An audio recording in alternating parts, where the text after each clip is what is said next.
And I'm back. Yes, it's another build episode. I know it's been a while, so I think what I'll do is I'll put a little link down here to link to the previous build episode, because I know I had to check it to see where I was last time.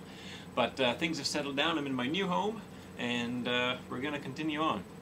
This is the ukulele in question, and remember last time I mentioned I have to take the neck off, and that's what I'm going to do today.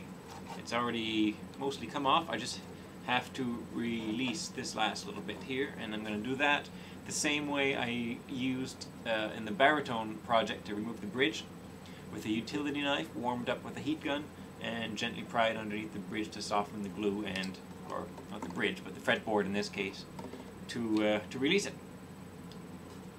So I'm going to go down to the basement and do that now. Join me. So here's how it works. I warm the blade up over the heat gun, and then I come down here and try to slide it underneath this piece of wood here, and just wiggle it in little bit by little bit, softening the glue and releasing it until the whole thing comes popping off. Unfortunately, I need two hands to do that, so I'm going to put the camera down and I'll join you in a sec.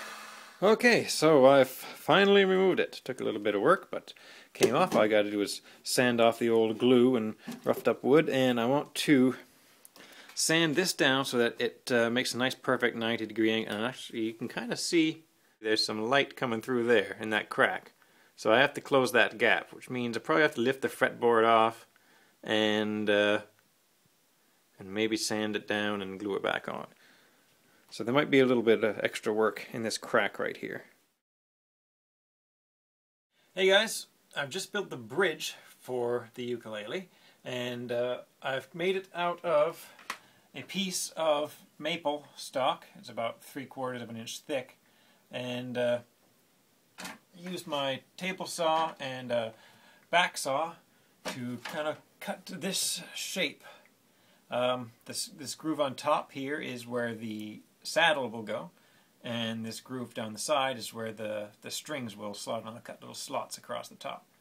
So I've got to do some sanding. I'm going to sand this by hand because I don't want it to take off too much material. I've got it exactly where I want it now, and this one little piece of wood actually took quite a while to make. So that's the bridge, a rough cut, and I'll join you in a bit when I get it all smooth and ready to put on the ukulele. Okay, so you remember how the fretboard was separating from the neck?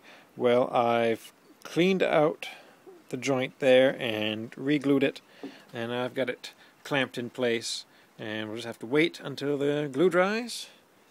Then I'll be able to put the neck on the body. Now the body has got the surface been all cleaned up.